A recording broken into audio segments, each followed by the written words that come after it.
Thank you, everyone, for joining. This is Matt Hiley with Tantalus Systems. I do appreciate your time today, where with our partner Becker, the Becker Company, and Sadie here, present our update on federal funding and the availability of funding programs, as well as how Tantalus and Becker are here to help you apply for the funds that are available. So I'll just give a couple quick reminders as we get started. We are recording the session, so I will distribute the recording after we get done so that everyone will have access to it, as well as the slides that Sadie is going to present this morning. If you do have any questions, you can submit those either through chat or Q&A at the bottom of the screen here. I'll be checking those throughout the session, so I'll ask those as we get to a natural stopping point during the session, and Sadie and I can handle those. As well, if I don't get to any questions during the session, they're actually recorded as well. So I'm able to see those and answer them after we do the presentation. So we'll handle all those if we need to, either through the session here or offline, and get back to you. Again, please submit any questions you might have through the Q&A button or chat below. I'll be monitoring those. And I'm going to turn this over now to Sadie Hare from Becker, who is our funding colleague and consultant that we work with on helping our utility customers to both understand and access the federal funding programs that are available to utilities. So Sadie, I'm going to hand this over to you now. Thank you for presenting for us today. Yeah, my pleasure. Hello, everyone. I'm going to get right into this. So we are going to start with some anticipated funding.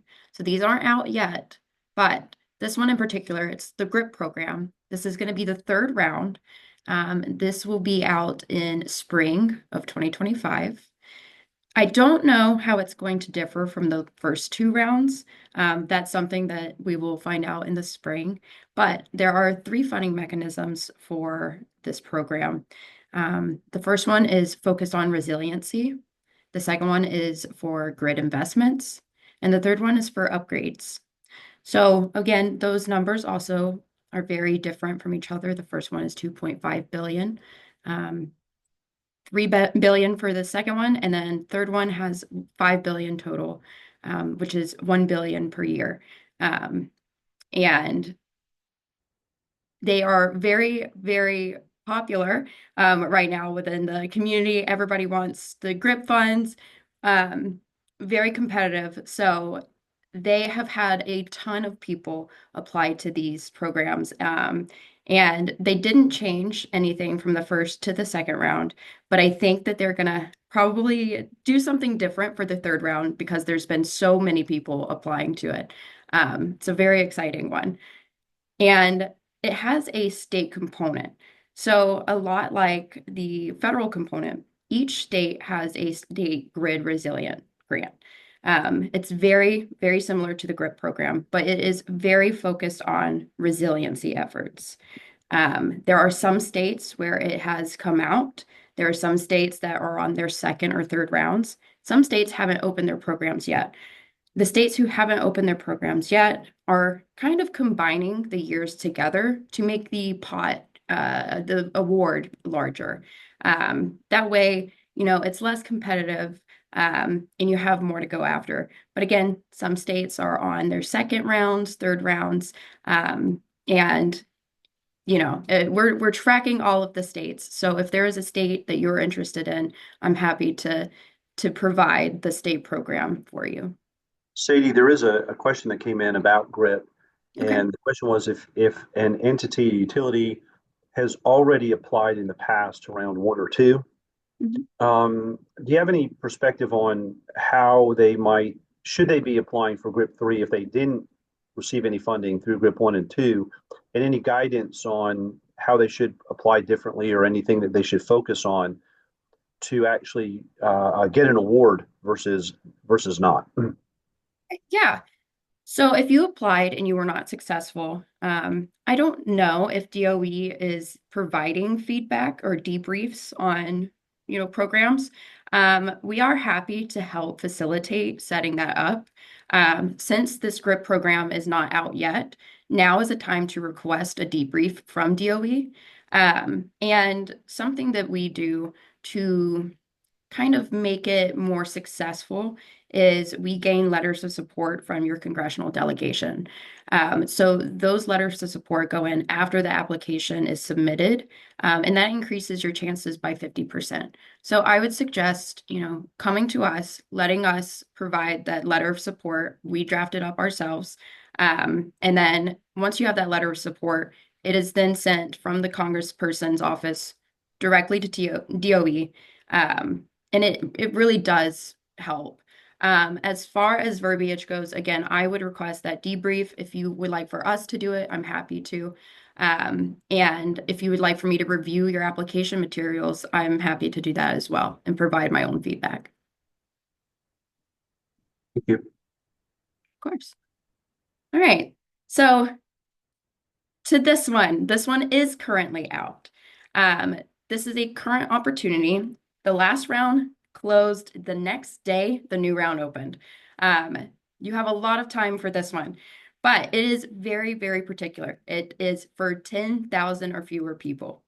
Okay, communities with 10,000 or fewer people, that's it. This is focusing on lowering energy costs, improving energy access, promoting and demonstrating new technology, etc. Um, and of course, this is for your very, very rural communities. It includes four topic areas. The first one focuses on technologies like solar, wind, geothermal, microgrids, etc. And of course, the 10 to $50 million range is great. There is a 50% cost share included for that, but that is 20% for local governments and nonprofits. The second topic area is dual use and co-location. This is going to focus on maximizing the use of land or water for both energy and other beneficial activities. So you could kind of combine, you know, uh, two focuses. And again, $10 million to $50 million per project. A cost share of 50% or 20% if you're a local government or a nonprofit. The third topic area, this is for your very small projects.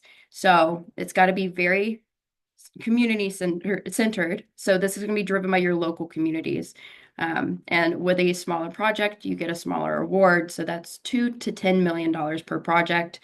The cost share also goes down. So it's 20% or 5% for local governments or nonprofits. And then the last topic area is isolated microgrids and unelectrified buildings. So this is going to focus on addressing the adoption barriers in these communities. So again, this is for ultra remote areas or unelectrified homes. Um, the homes are typically served by diesel generators. Again, $2 to $10 million per project, 20% cost share, and 5% for local government or nonprofit. And when I said that we have a lot of time here, I mean that. February 27th is the deadline for concept papers. Concept papers are pretty easy, and I am happy to help draft any language that you need to submit that. And then the full applications aren't due until August 28th of next year. So we have plenty of time to make sure that you are, ticking every box that they're looking for. We are happy to provide feedback, just anything to make the application process simple for you. Sadie, a question came in on that in terms of the 10,000 residents or 10,000 people. Mhm. How is that calculated? Is there a metro area? Is it by a rural or municipality? Do you have any particulars on how that's calculated? I'm not actually sure, but I can absolutely look into that and get that answer to you. I don't know if DOE has a specific definition. I know they have a specific definition of rural, but I don't know in which they found the 10,000 or fewer people. But I can absolutely reach out to DOE and get that answered. Thank you. Okay.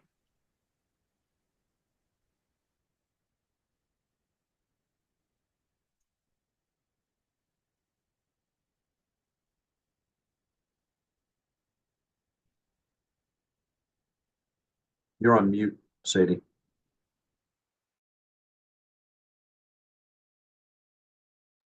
Okay. Can you hear me now? All right. Planning ahead.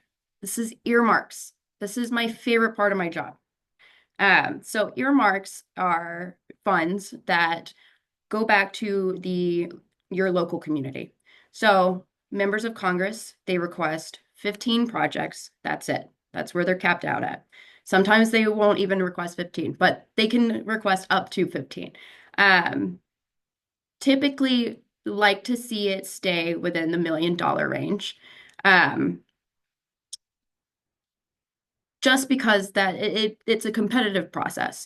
Um, Congressmen and women, they have 15. The senators, they can request as many as they want. So, with only 15 projects being selected, we do try to keep it around the $1 million range. So, what that does is you are telling a story about your local community's needs. Um, this is so, community focused. This is going to be, you know, showing how your community could benefit with, the Tantalus systems, what you need fixed for your grid, etc. And it's just telling the story of who you are and what you need. It's a pretty lengthy process, but in retrospect, it's free money, and there's no cost match with it. So this process usually starts, January, February, and we will submit the earmark request on your behalf. We at Becker will. Um, we will submit it in February or March. And then March to April, that's when the members start prioritizing and sending the projects to the subcommittees. So it goes in front of them for the first time then. And then the subcommittees in May or June write and consider the bills and, funding for locals. And then fall and winter, this will be passed into law. And then 6 to 8 weeks after, the awardees are able to begin to draw down funds. So it's kind of a lengthy process, but again, it's very easy. Um, we've seen success with Tantalus. We had, two projects, for example, 500 in Virginia, 248,000 in Ohio for smart metering implementation.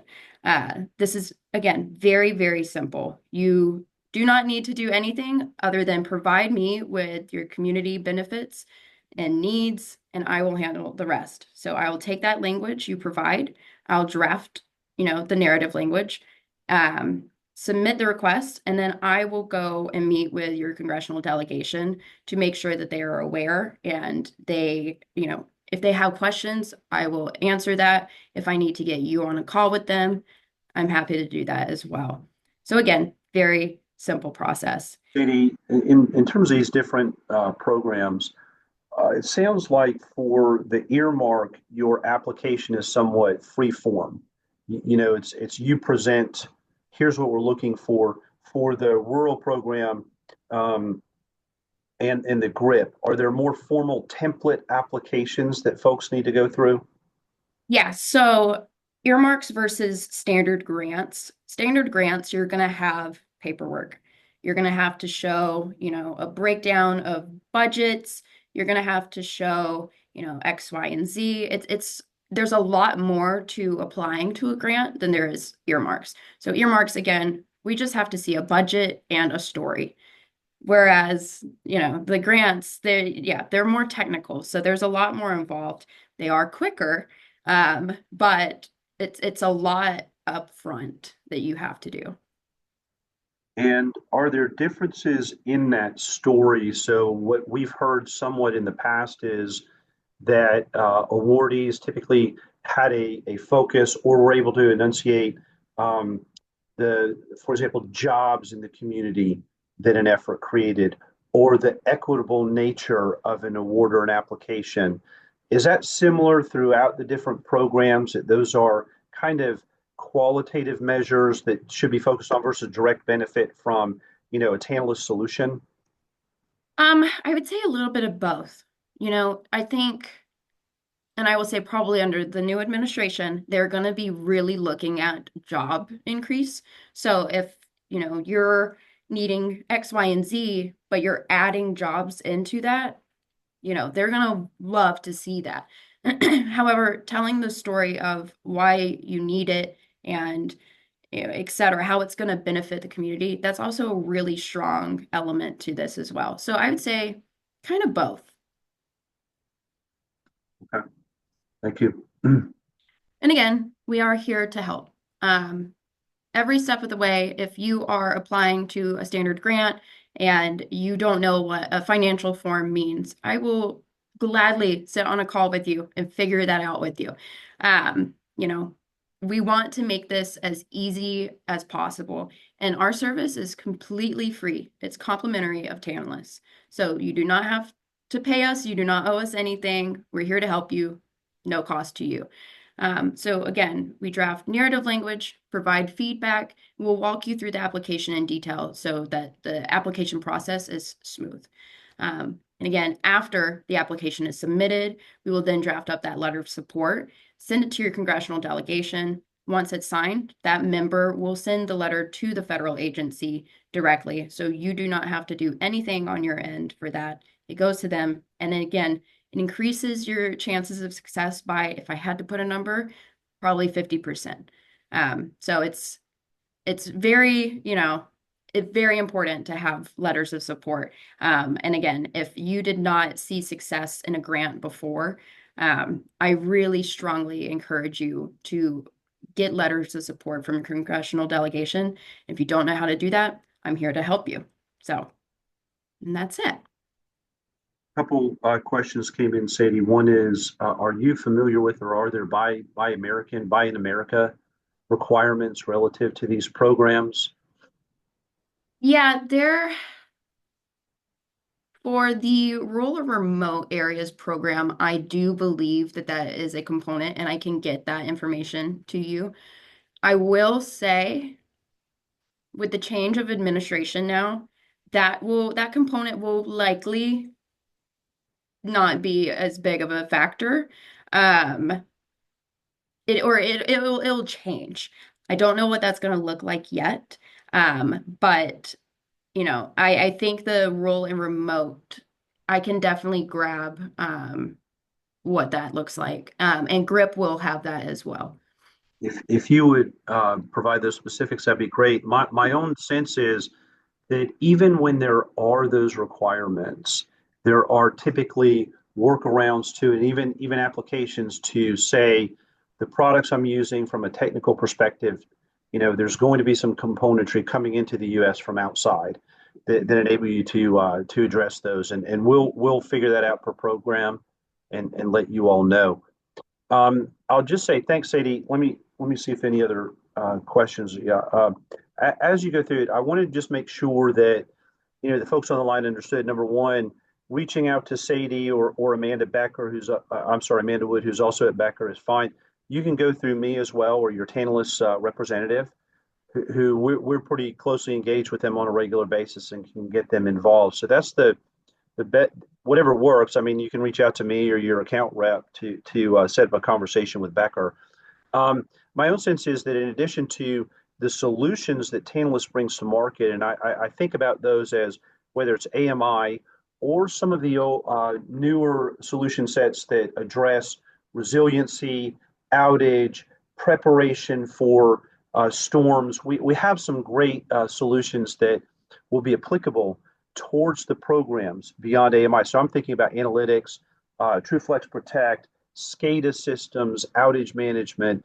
All of those add into a story that Sadie's talking about to address benefit to the community.